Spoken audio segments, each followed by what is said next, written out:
Malaria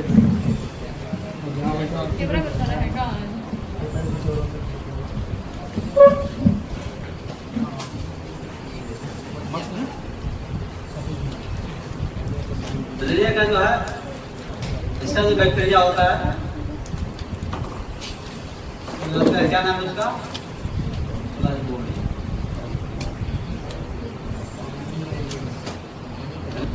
malaria होता है bite by female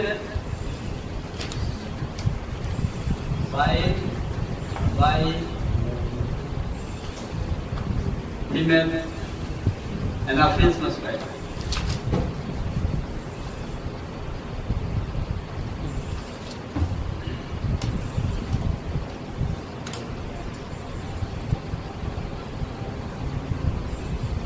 मादा जब बच्चों के काटने से होता है फिर अगस्त अक्टूबर नवंबर नहीं, जब तक इसका प्रकोप ज्यादा होगा।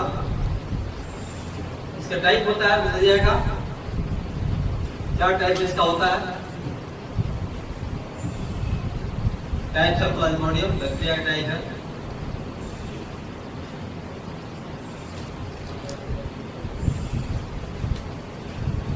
अगला टाइप इसका होता है प्लाज्मोडियम वायरस।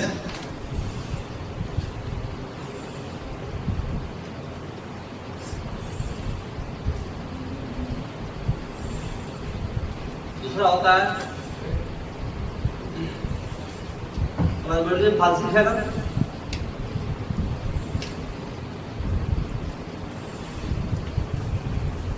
प्लाज्मोडियम फाल्सिफेरम।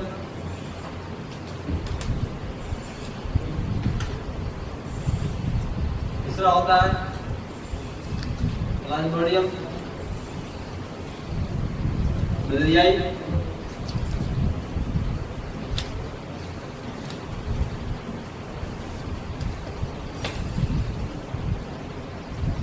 चौथा होता है ओवल प्लाज्मोडियम ओवल। चार टाइप है इसका। प्लाज्मोडियम जो बैक्टीरिया है जो मलेरिया फैलाता है उसका चार टाइप होता है। पहला है वायरस है प्लाज्मोडियम वायरस, फाल्सिफेरम, मलेरियाई, ओवल। चार टाइप का इसका पैरासाइट है।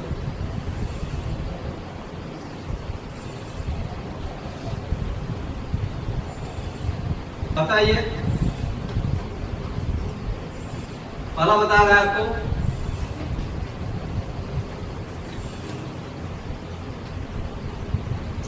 जो पी वायरस है और पी फाल्सिफेरम है, ये अपने यहाँ ज्यादा होता है।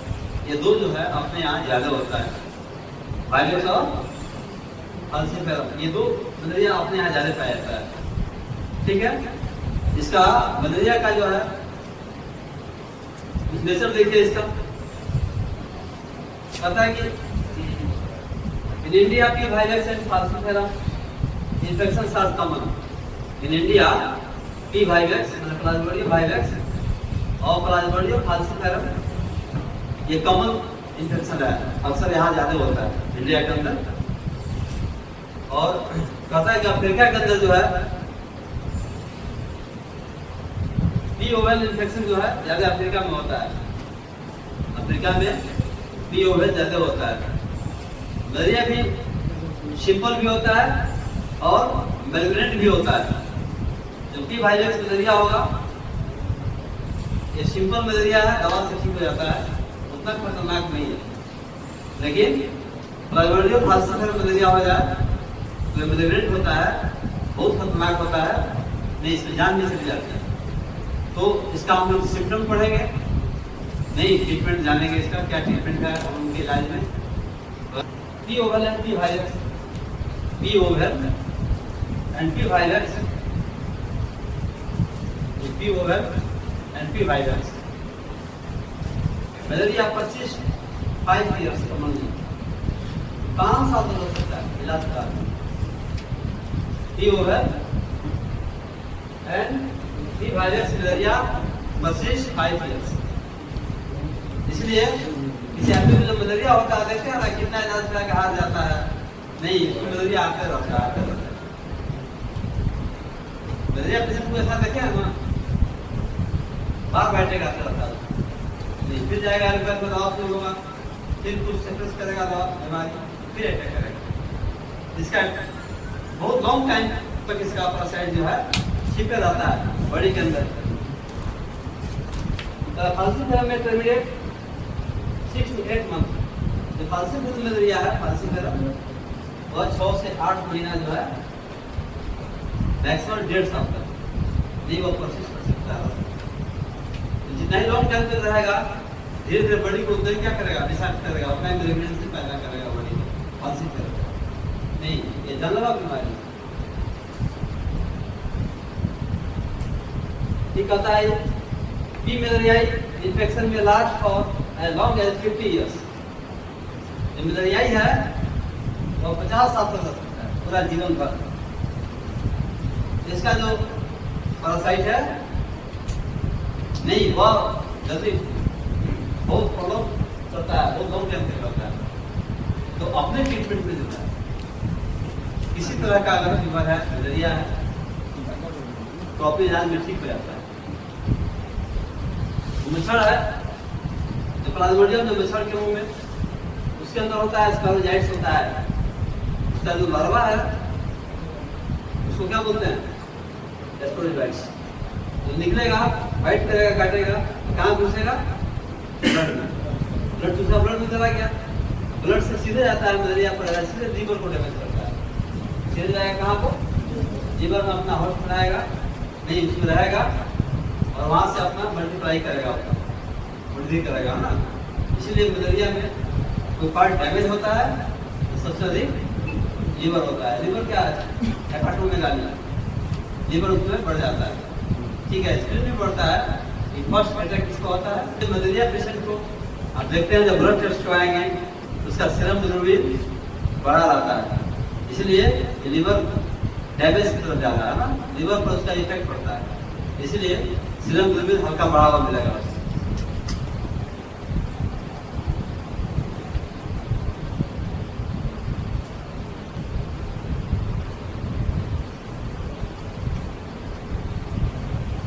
इसके बाद से क्या होगा, लीवर से जो है एक होता है उसका जो वहां से परजीवी जब निकलेगा, उसका जो कार्बा जो निकलेगा लीवर से ब्लास्ट करेगा तो ब्लड में जाएगा। ठीक है, ब्लड में जब जाएगा तो ब्लड को डिस्ट्रॉय करेगा, ब्लड को तोड़ेगा। लीवर से कहां चला गया, ब्लड में चला गया। तो ब्लड में जब जाएगा तो ब्लड को तोड़ना शुरू करेगा, किसी को डैमेज करेगा, तो ब्लड की कमी होगी और ब्लड जो है उसको एडहेसिव हो जाएगा। एडहेसिव मतलब चिपचिपा हो जाएगा, नहीं उसको स्टफर भी बोलते हैं या एडहेसिव बोलते हैं। एडहेसिव इसका होता है चिपचिपा हो जाएगा, तो ब्लड का थिकनेस बढ़ जाएगा, नहीं ब्लड एडहेसिव हो जाएगा, चिपचिपा हो जाएगा, तो ब्लड सप्लाई नहीं हो पाएगा। जितना ब्लड जाना ब्रेन को, क्या ब्रेन में हमारा बहुत पतला पतला नर्व्स है, कैपिलरीज है, नहीं वेन्स हैं ब्रेन में, तो ब्लड जब एडहेसिव कर देगा तो ब्रेन को ब्लड सप्लाई होगा, नहीं होगा तो ब्रेन डैमेज होगा। तो ब्रेन डैमेज होगा तो क्या होगा, कंवल्सन होगा, बेहोशी होगी, कोमा होगा उसको, ठीक है, साइजर होगा, मिर्गी आएगा उसको, ये सब सिम्टम आएगा उसको। इसका मतलब जब मलेरिया जब कंट्रोल नहीं, अनकंट्रोल है, इस तरह का सिम्टम आ रहा है, तो हम समझ जाएंगे कि ब्रेन को ब्लड सप्लाई जितना होना चाहिए उतना नहीं हो रहा है। नहीं, ये ब्लड भी कम हो जाएगा बॉडी में, अब ब्लड क्या होगा, एडहेसिव हो जाएगा, चिपचिपा हो जाएगा, नहीं तो सप्लाई नहीं होगा, मतलब किडनी को नहीं सप्लाई हो रहा है, हार्ट को ब्लड सप्लाई नहीं हो रहा है, लंग्स को ब्लड सप्लाई नहीं हो रहा है जितना जाना चाहिए, दम भी फूलेगा, सर में दर्द भी होगा, नहीं उल्टी भी होगी, बेचैनी भी होगा, ये सब सिम्टम पैदा हो जाएगा। तो देखिए मलेरिया जो है यह कितना खतरनाक है। इसके बाद सब जब पैरासाइट जब काटेगा प्लाज्मोडियम, ठीक है, अटैक करेगा, ब्लड को जो चूसेगा तो ब्लड के माध्यम से जाएगा सीधे कहाँ, लीवर को, लीवर में अपना संख्या बढ़ाएगा, नहीं, वहां से जो ब्लास्ट होगा तो जाएगा ब्लड में, ब्लड में दे जाएगा उसका लार्वा, तो ब्लड को क्या करेगा, तोड़ेगा। तो ब्लड जब टूटेगा, ब्लड हेमोलाइज होगा तो दूरबीन बढ़ जाएगा। ब्लड टूटता है तो कैसे कन्वर्ट हो जाता है, सीरम दूरबीन और बिलिरुबिन में कन्वर्ट हो जाता है। ब्लड जब जांच करवाएंगे तो सीरम बिल्कुल बढ़ा रहेगा नहीं, थोड़ा जॉन्डिस का लक्षण भी रहेगा। ये सब जान गया। इसके बाद से मलेरिया का जो है, इसमें एक होता है एक्यूट बेनाइन मलेरिया, मिटा देते हैं इसको,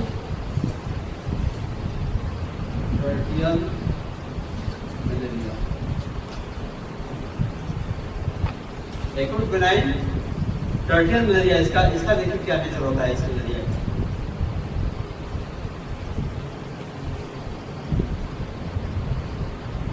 इसका इंक्यूबेशन पीरियड होता है। इंक्यूबेशन पीरियड यानी जब मलेरिया का पैरासाइट जब बॉडी में घुसता है तो 10 से 14 दिन में सिम्टम पैदा करता है। पैरासाइट का जब इन्फेक्शन हुआ गया, जब तक सिम्टम पैदा होता है, इन्फेक्शन से सिम्टम पैदा होने तक के बीच के समय को बोलते हैं इंक्यूबेशन पीरियड। इन्फेक्शन लगने के समय से लेकर के सिम्टम पैदा होने के समय तक के बीच के समय को क्या बोलता है, इंक्यूबेशन पीरियड। इसका बाद 10 से 14 दिन। आज पैरासाइट अंदर गया नहीं तो 10 से 14 दिन में सिम्टम पैदा करेगा। सिम्टम इसका देखिए, कहता है इसका ऑनसेट जो होता है, आक्रमण सडन होता है, एकाएक। एकदम ठीक है, आप बोल बत आ रहे हैं बढ़िया से, है एकाएक बुखार अटैक कर देगा। तो मलेरिया का जो सिम्टम होगा आपका, जो इसका एक्सचेंज होगा, 3 तरह का इसका एक्सचेंज होता है। पहला स्टेज है कोल्ड स्टेज। मलेरिया का स्टेज 3 होता है। पहला स्टेज क्या है, कोल्ड स्टेज होता है। 3 स्टेज है, cold stage, hot stage, sweating stage, 3 stage होता है। लीवर एंड स्प्लीन में भी जस्ट पल्पेबल। ये मलेरिया होगा। इस मलेरिया में लीवर और स्प्लीन पल्पेबल होता है, मतलब बढ़ जाता है। दाबिएगा लीवर को, ठीक है, स्प्लीन को भी दाबिएगा तो यहाँ पेन होगा, ठीक है, और टच करेगा हाथ में। पल्पेबल इसका होता है, हाथ में टच करेगा, समझ में आ गया कुछ बड़ा हुआ। तो इसमें जो है एक्यूट बेनाइन टर्टियन मलेरिया में लीवर और स्प्लीन जो है आपका जस्ट पल्पेबल होता है। इसका मेन पॉइंट है, liver and spleen are just palpable. Palpable means दाबने से हाथ में टच करेगा, लगेगा स्प्लीन कुछ बड़ा हुआ है, लीवर कुछ बड़ा हुआ है। ऐसा ये अगर ठीक नहीं होता है, 2 साल हो गया, 3 साल हो गया, तो क्या बोलेंगे, chronic benign tertian malaria chronic हो जाएगा। जब क्रोनिक हो जाएगा तो सिम्टम इसमें आ जाएगा आपको सीवियर एनीमिया, काफी कमजोरी हो जाएगी, क्रोनिक हो जाएगा। धीरे धीरे अगर ठीक नहीं होता है तो ब्लड प्रभावित करेगा, लीवर स्प्लीन को डैमेज करेगा, आरबीसी को तोड़ते जाएगा, तो धीरे धीरे क्या होगा, मरीज काफी कमजोर होगा, काफी वीक हो जाएगा। तो उसमें होगा सीवियर एनीमिया होगा, घोड़ेवा होगा, खून की कमी हो जाएगी, हाथ तक सूजन हो जाएगा, ठीक है। इसके बाद से क्या होगा, प्यूपनेस ऑफ द फेस, चेहरा घुमा जाएगा, उसका प्यूपनेस से भूरा भूरा आएगा चेहरा। जब खून की कमी हो जाएगी तो क्या हो, चेहरा घुमाएगा ना उसका, उसको बोलते हैं प्यूपनेस ऑफ फेस, चेहरा जो है उसका घुमा जाएगा। इसके बाद से आपको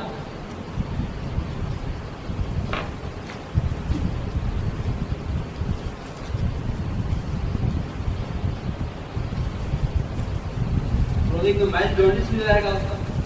तो क्रोनिक होगा तो माइल्ड जॉन्डिस होगा, क्योंकि आरबीसी जब टूटेगा, ब्लड जब टूटता है आरबीसी तो बिलिरुबिन और बिलिरुबिन में कन्वर्ट हो जाता है, नहीं तो सीरम बिलिरुबिन का मतलब क्या होगा, बढ़ जाएगा, सीरम बिलिरुबिन का मतलब बढ़ जाएगा। तो ये कहता है puffiness of face, mild jaundice and huge hepatosplenomegaly, huge अधिक, ह्यूज हेपाटोस्प्लेनोमेगाली कब ये क्रोनिक हो जाएगा, तो क्रोनिक बेनाइन टर्टियन मलेरिया। जब क्रोनिक हुआ तो धीरे धीरे लीवर स्प्लीन काफी बढ़ जाएगा, ठीक है। ये कहता है ह्यूज हेपाटोस्प्लेनोमेगाली, ह्यूज हेपाटो ही ज्यादा है, हेपाटो एस्प्लेनोमेगाली, ठीक है, ह्यूज हेपाटो एस्प्लेनोमेगाली कब क्रोनिक हुआ तब। एक्यूट में तो हल्का स्लाइड बढ़ेगा, क्रोनिक होते जाएगा, बैक्टीरिया अपना आटा जमाते जाएगा लीवर स्प्लीन में, तो अपार्ट बढ़ते जाएगा। या कोई भी टॉक्सिन जाएगा, टॉक्सिन को कौन तोड़ता है?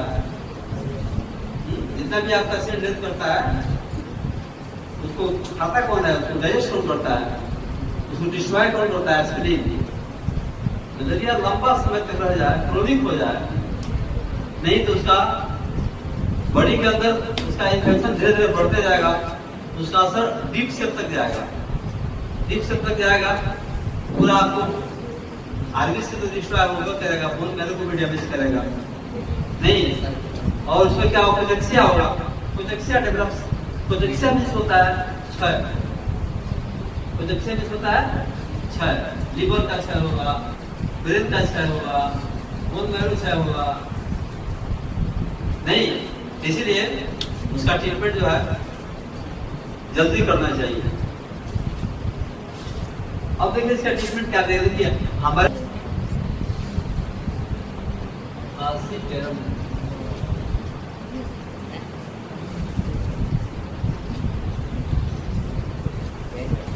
फालसी पैरों का कैसे मैलिग्नेंट नोटोरियल मलेरिया, फालसी पैरों मलेरिया के बारे में क्या बोलते हैं हम लोग? मैलिग्नेंट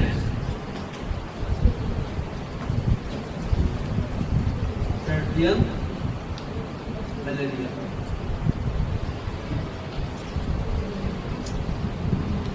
मैलिग्नेंट नोटोरियल मलेरिया, मैलिग्नेंट है, मैलिग्नेंट क्या होता है? विषाक्त।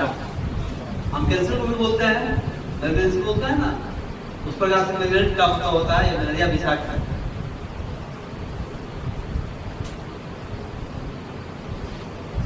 इसका सिम्टम देखिए,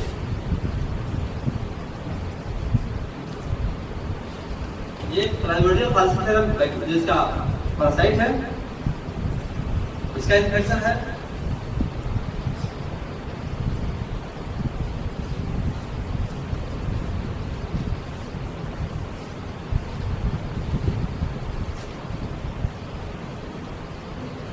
इसका अटैक होता है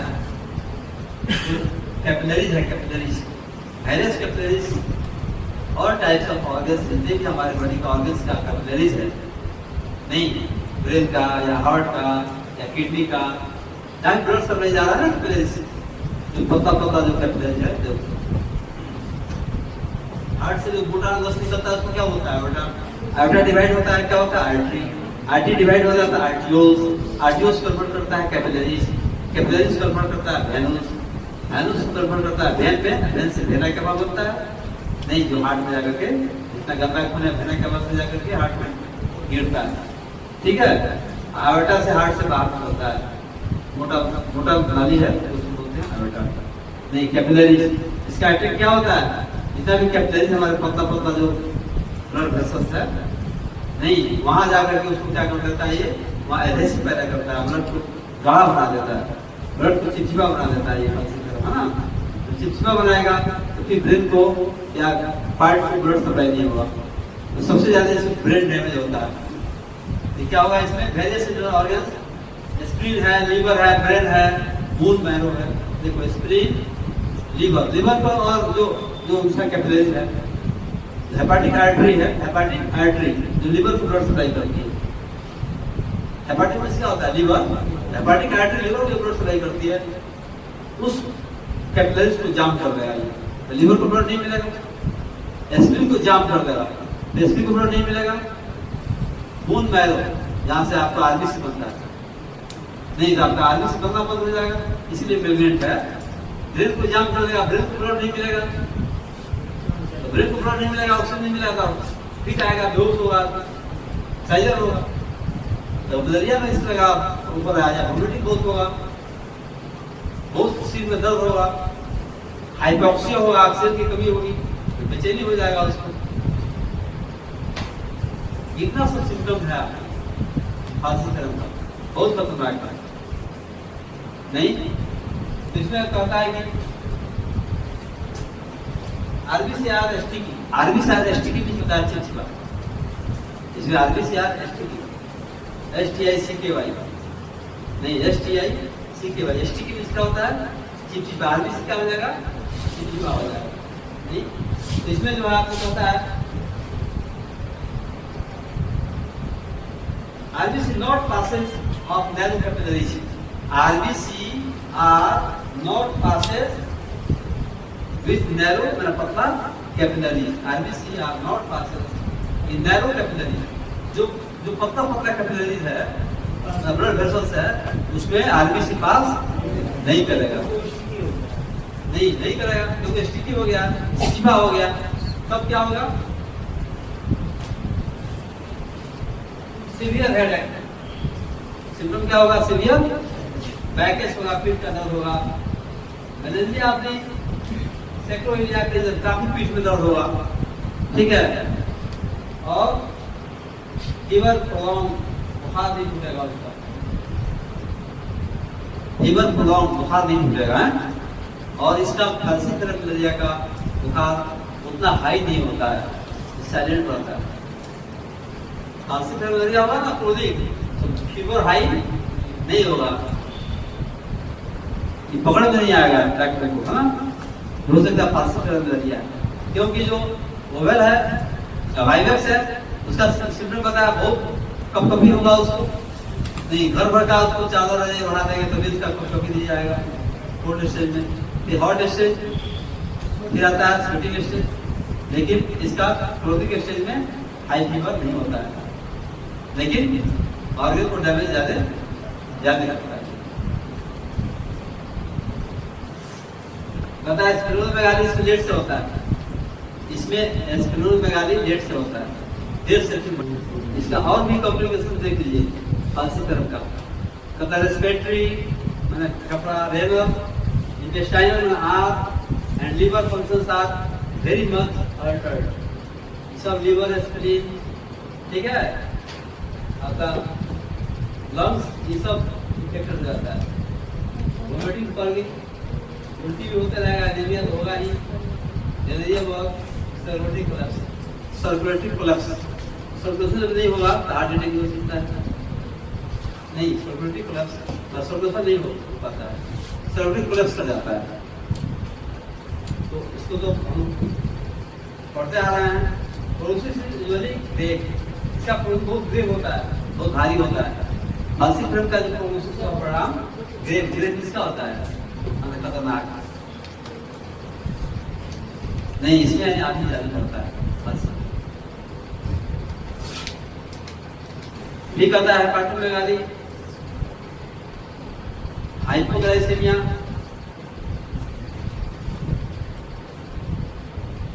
कार्डियक अर्थेरिया, कार्डियक भी अरेस्ट हो जाता है इसमें, लेफ्ट राइट इम्बैलेंस हो जाएगा, kidney failure, spleen rupture, spleen rupture फट जाएगा फांसी तरफ में। ये कहता है आपको हेमोलाइटिक एनीमिया तो होता ही है, हाइपोटेंसिव शॉक, बहुत बीपी लो हो जाएगा, और शॉक, हाइपोटेंसिव शॉक, बहुत बीपी लो हो जाएगा, अनिश्चित हो जाएगा। शॉक ड्यू टू सेप्टिसेमिया, कहते हैं ब्लड में विष हो जाएगा। सेप्टिसेमिया में इसका होता है विषाक्तता, ब्लड में विष पैदा हो जाएगा, सेप्टिसेमिया हो जाएगा, उसके चलते क्या होगा? शॉक होगा,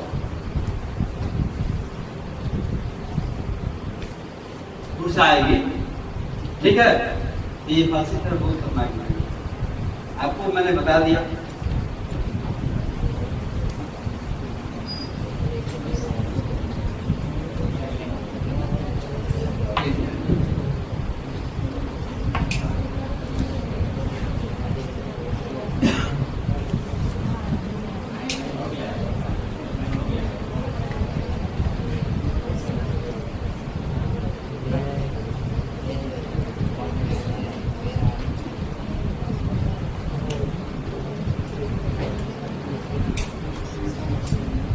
एस्टन सीटेड F1 लास्ट में क्या लगाते हैं? बाद में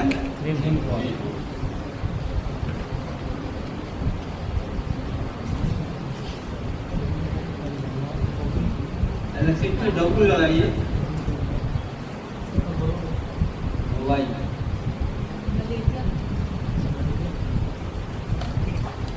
सोचिए D8 में देखिए, इसमें मलेरिया का पहला पिक्चर हुआ एस्टन सीटेन F1। अब जानते हैं एस्टन और सीटेन का प्रभाव लिवर और स्प्लीन पर है।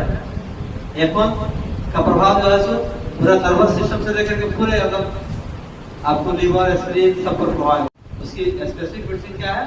F1 है। तो मैंने दवा दिया एस्टेन सीटेन और F1, लास्ट में वार्फेरिन लगा दिया गया। ठीक है, दूसरा में दवा देंगे, दूसरा मेडिसिन होगा इसमें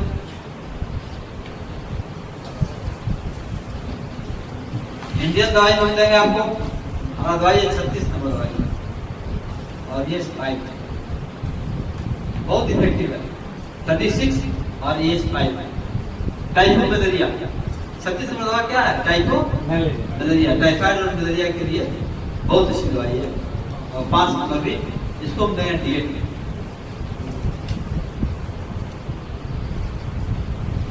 दो मिक्सर हम दे देंगे। इसके बाद से अपनी दवाइयां का पेटेंट दवाइयां है, एक एप्लीकेशन भी देंगे पूरा पेट को लगाने के लिए बॉडी के जगह पर। जैसे एप्लीकेशन में दे देंगे आप A2, S5, C5, F2, WE, WE तो गलत है, W इसको देंगे हम एप्लीकेशन।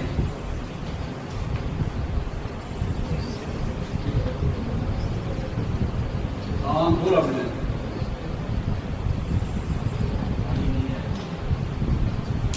पूरे पेट पे जो है A2, S5, C5, F2, WE का एप्लीकेशन देंगे। क्योंकि लीवर स्पिन बढ़ गया है नहीं, A2, S5, C5, F2, WE जब देगा एप्लीकेशन तो पेट का इन्फ्लेमेशन, स्प्लीन का इन्फ्लेमेशन का बहुत फायदा होगा। इसके बाद से हम पेटेंट दवाई देंगे इसको,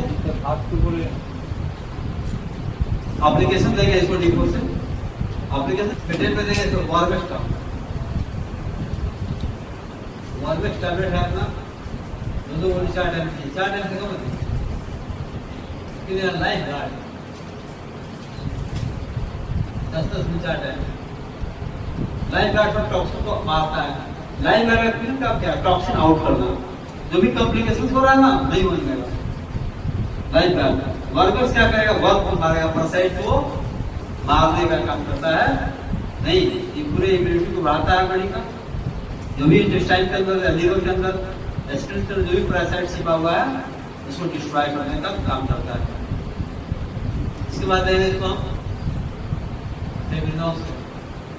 फेब्रिनॉल सिर्फ अपना देखिए घर 4 बार दीजिए या 6 बार दीजिए according to symptom, according to condition.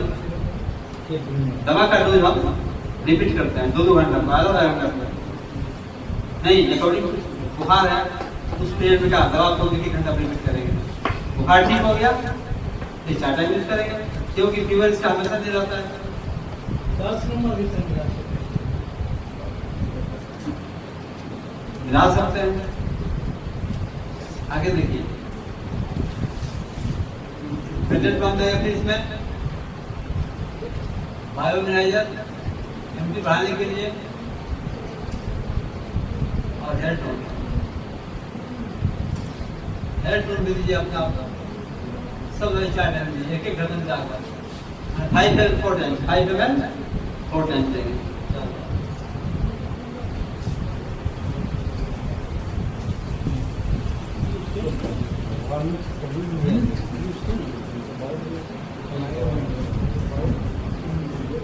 Tablet 2 को 4 बार, लाइफ गार्ड 10 को 4 बार, फेब्रोल सिरप 1 घंटे 4 बार, 5 घंटे 4 बार, बायोमिनाइजर सिरप इम्यूनिटी बढ़ाने के लिए और हेल्थ टोन